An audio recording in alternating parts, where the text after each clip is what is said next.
नमस्कार। आज के इस विश्लेषण में हम एक बहुत ही गहरे और दिलचस्प विषय पर बात करने वाले हैं और वो है असली लीडरशिप। अक्सर समाज में, दफ्तरों में या इतिहास की किताबों में लीडर शब्द बहुत आसानी से इस्तेमाल कर लिया जाता है ना? लेकिन असल में एक लीडर होने का क्या मतलब है? आज हम एक छोटे से लेकिन बेहद शक्तिशाली विचार का विश्लेषण करेंगे जो सत्ता को देखने के हमारे पुराने नजरिए को पूरी तरह से बदल देता है। तो चलिए बिना किसी देरी के सीधे मुद्दे पर आते हैं और समझते हैं कि असली नेतृत्व यानी लीडरशिप की बुनियाद क्या होती है। अब ये देखना वाकई बहुत दिलचस्प है कि यहाँ नेतृत्व के दो बिल्कुल ही अलग अलग नजरिए कितनी सादगी से रखे गए हैं। बाईं तरफ देखिए, सत्ता का वही पुराना पारंपरिक रूप जो आदेश दे, यानी ऊपर बैठकर नीचे वालों को निर्देश देना। लेकिन दाईं तरफ एक पूरी तरह से अलग सोच है, जो साथ खड़ा रहे। एक सच्चा लीडर सिर्फ दूर बैठकर उंगलियां नहीं दिखाता, बल्कि मुश्किल वक्त में अपनी टीम के साथ कंधे से कंधा मिलाकर मैदान में डटा रहता है। सच कहूं तो ये सिर्फ शब्दों का हेरफेर नहीं है, बल्कि एक बहुत बड़ा मनोवैज्ञानिक फर्क है। यही फर्क तय करता है कि लोग डर की वजह से काम करेंगे या फिर दिल से सम्मान करेंगे। तो चलिए अपने विश्लेषण के पहले भाग की ओर बढ़ते हैं, सेवक नेतृत्व का उदाहरण और एक ऐतिहासिक मॉडल। अब इस विचार को देखिए, ये सत्ता को देखने के नजरिए में एक बहुत बड़ा बदलाव है। राम ने खुद को राजा नहीं, सेवक माना। जरा सोचिए, एक राजा की मानसिकता आमतौर पर विशेषाधिकार, ताकत और राज करने से जुड़ी होती है। लेकिन जब कोई सत्ता के शीर्ष पर बैठकर भी खुद को सिर्फ एक सेवक मानता है, तो पूरा का पूरा फोकस अपनी टीम और अपने लोगों की भलाई पर आ जाता है। इससे ये बात साफ होती है कि असली महानता दूसरों पर हुक्म चलाने में नहीं है, बल्कि दूसरों की सेवा करने में है। और जब कोई इस सेवक वाली मानसिकता से काम करता है, तो उसका नतीजा क्या होता है? नतीजा ये होता है कि उन्होंने टीम को आगे रखा।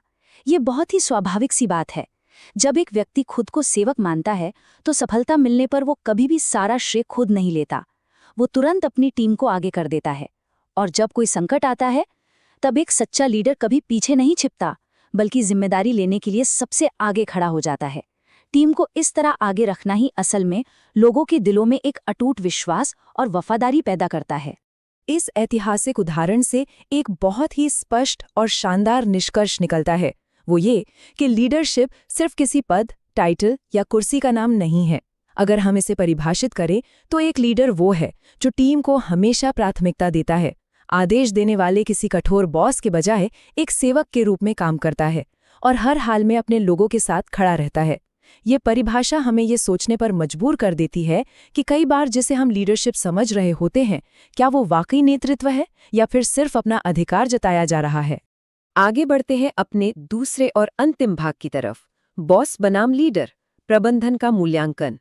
चलिए अब इस पूरी चर्चा के मुख्य बिंदुओं को एक साथ देखते हैं।